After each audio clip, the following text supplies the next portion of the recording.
দেখো পাতলা করে বেলে নিল। এবার একটা গ্লাসের সাহায্যে গোল করে কেটে নেবে। এই যে কাটছে মাম্মা। এবার বাকি আটাগুলো দিয়ে আবার ভিতরে করে আবার বানানো যাবে। 4টে গোল হয়ে গেছে, বাকিগুলো করে নি। পাতলা পাতলা পাতলা পাতলা হয়ে গেছে। পুর ঢুকাবো এবার। যে পুর দিয়ে দিচ্ছে মাম্মা। আগে 4টে করবে, তারপর বাকি ওইগুলো বেলে আবার করবে। কি ডিজাইন করবে হবে একটু দেখি কি ডিজাইন পারি। খুলেই যাচ্ছে, আটা দিয়েছে বলে।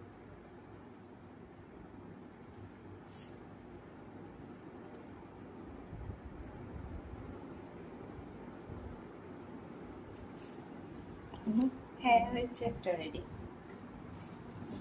থালায় রেখে দিল, পাশে সব পুটলিগুলো বসে। একটা একটা করে সব কটা করে নেবে, দিয়ে স্টিম করলেই হয়ে যাবে মোমো রেডি। করিয়ে নিই।